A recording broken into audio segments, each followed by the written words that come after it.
Good morning. My name is Barry Grissom. I'm the United States Attorney for the District of Kansas, and I, along with my colleague Eric Jackson, the Special Agent in charge of the FBI's office in Kansas City, Missouri, we're here today to tell you about a complaint that was filed in federal court. But before we talk about the complaint, after you hear what the nature of the complaint is, I think it'll be somewhat self-evident. We won't be taking any questions today, but given the import of this issue, we wanted to bring it to your attention. As many of you know, the number one priority of the Department of Justice is the well-being and safety of our citizens. We face a continued threat from individuals within our own borders who may be motivated by a variety of reasons to take extreme and terroristic steps against our folks. But I want to assure the citizens of not only Kansas but of our country that anyone who seeks to harm this nation and its people will be brought to justice. We're here today announcing a federal complaint that was filed in U.S. Federal District Court in Topeka. In that complaint, it alleges that a gentleman out of Topeka was attempting to plot a bomb, to detonate a bomb at the military installation at Fort Riley, Kansas. I want to state that the perimeter of Fort Riley was never penetrated.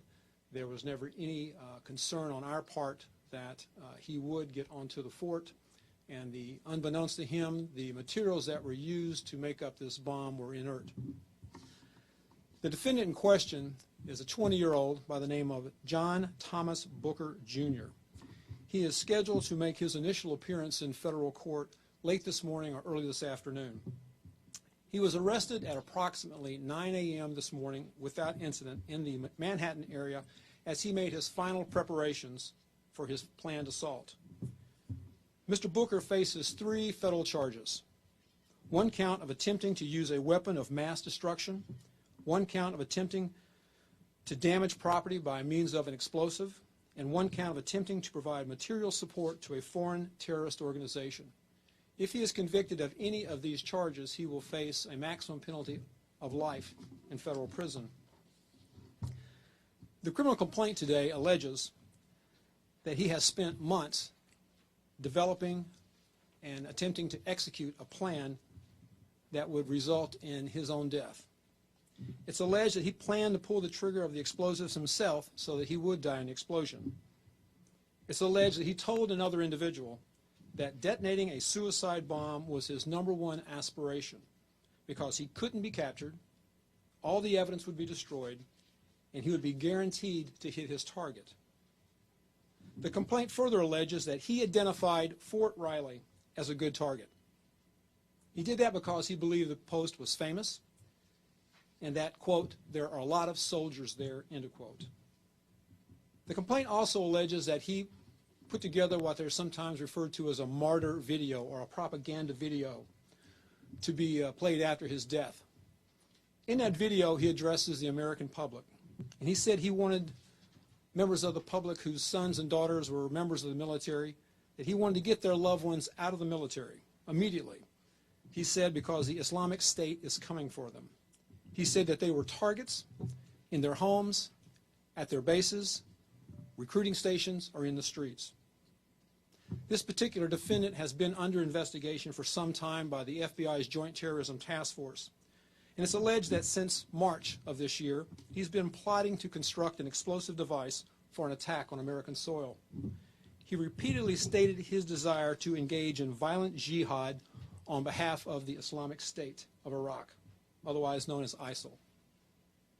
Over a period of months, he began doing and taking actions that were more than just mere talking. He started to carry out plans and taking steps necessary to put the bomb together and ultimately to deliver it for destruction. The complaint alleges that he took the following steps. He assisted in acquiring components so that he could make a bomb that would be contained in a vehicle. He produced a propaganda video, as I said, that was to be played after his death. He rented a storage locker in Topeka to store components for the explosive device. And he was the one who identified Fort Riley as the target.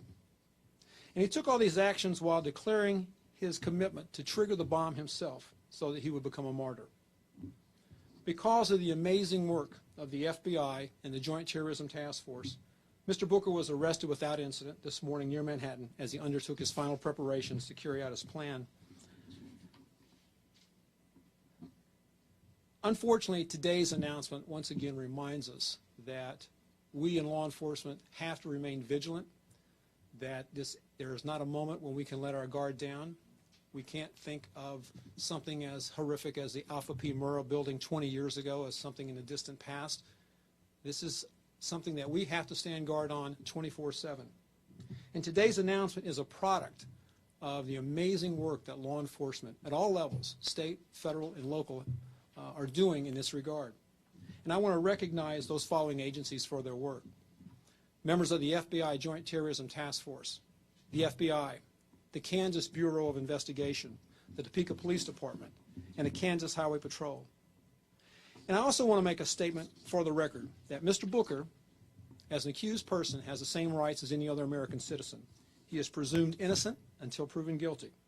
The criminal complaint in this case merely contains the allegations of criminal conduct, and the burden of that proof rests with the government.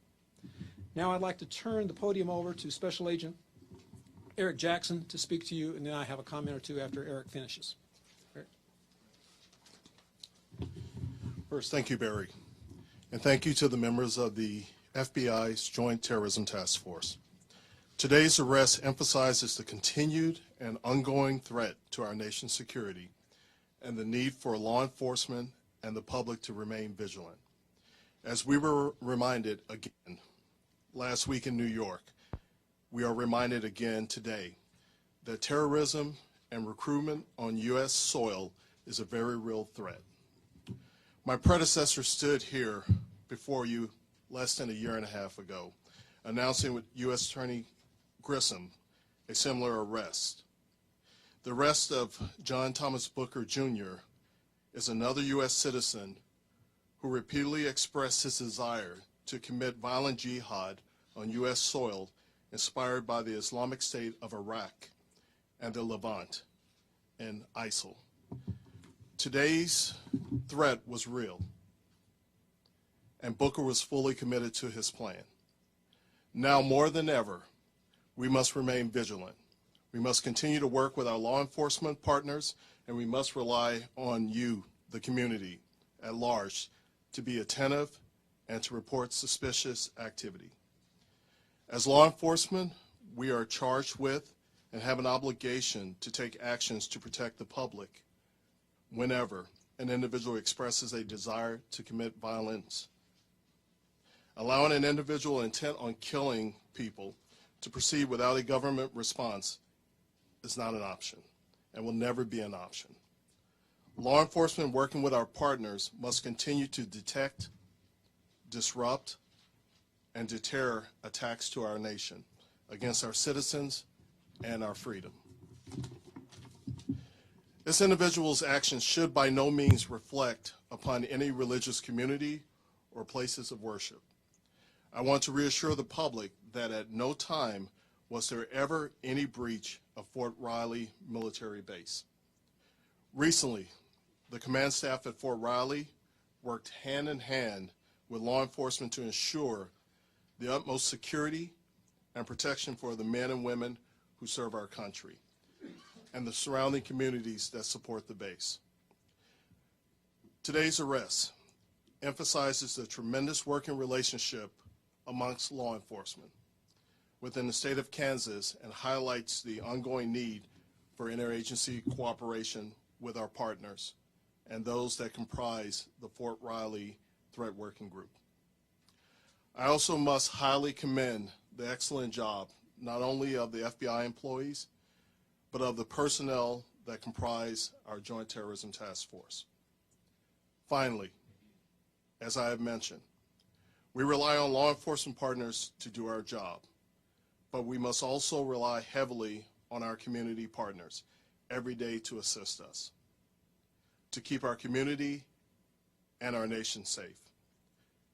Members of the community are our valuable partners. Everyone has a role in keeping us safe and a responsibility to remain vigilant. Thank you. As I indicated, we are not going to be taking any additional questions at this time, but we will be distributing a copy of the complaint that was filed within the past 30 to 45 minutes, I believe, in the U.S. Federal District Court, and it will have greater detail and more facts for you to rely upon. Thank you very much for coming today. We appreciate it.